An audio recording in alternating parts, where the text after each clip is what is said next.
amazing to be here. Yeah. All the mouthy poets said. I didn't get it. By this stage, we're probably all quite merry, but. Okay, cool. It's amazing to be here. My name is Wise, and I will be sharing 2 pieces after this, but I won't do them for the sake of time. So, I'm going to share a piece now, and I'd like everyone to think of the most rebellious person in history. So give me a moment. Think of the most rebellious person. It could be an anarchist, it could be a musician. Think of the most rebellious person. Has everyone got someone? Yeah. Okay. Who would like to share a rebellious person from history? Hannibal. Hannibal. Is he rebellious? Yeah, I think so. Genghis Khan. Oh, that's my one. Is that allowed? Yeah, sure. Dennis the Menace. Yes. Do we have a snap? Quentin Crisp. Wenton Crisp. Quentin Crisp. Who's that? I don't know. You don't know what a crisp is? No? With a name like that. It's a guy in the 50s who was like, anyway, I'm stepping on you. No.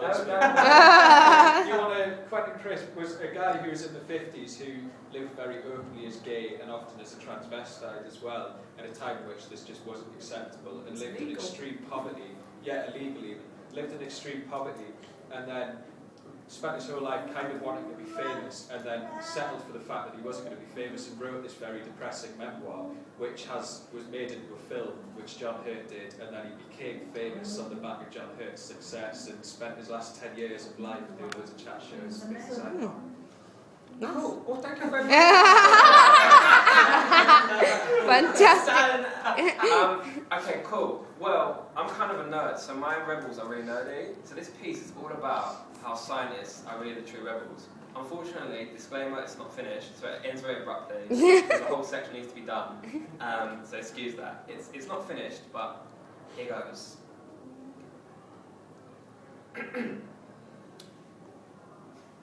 Sometimes Andromeda isn't real. See, no one has ever welcomed me to the cosmos. No one has ever peeled back the night sky, and it seems to point to her on a map. Until they do, well, I can't believe Andromeda is as big or smiles as brightly as they say she does. And yes, growing up with the North Circular instead of a telescope outside my bedroom window, well, it probably has something to do with that.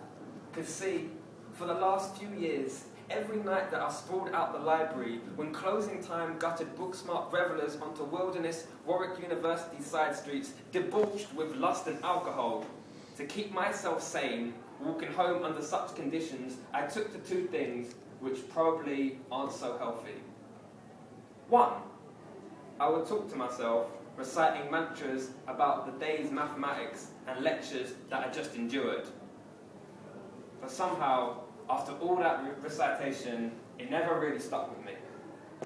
And 2, think very deeply about cosmology, failed to grasp its enormity, resigning to understand almost nothing about it. Flash forward to today, and if I ever say in my classroom something as dreamy and removed as reach for the stars and if you miss the moon can catch you, then just remember, they once laughed at those delinquents who boasted one day man would stretch his reign to the moon, till a trio of rebellious astronauts, convulsed at gravity's arrogance, tethered themselves to a capsule too primitive for today's metric world, yet summoned enough self-belief to surf to the other side of the moon. Now, I don't know about you, but I believe Neil Armstrong and Buzz Aldrin rebelled more in spaceflight than every 60s anarchist steadily rolling in a VW camper van that slavishly jolted forward, only ever anchored to the ground to succumb to the jealous pull of this world. We call that gravity.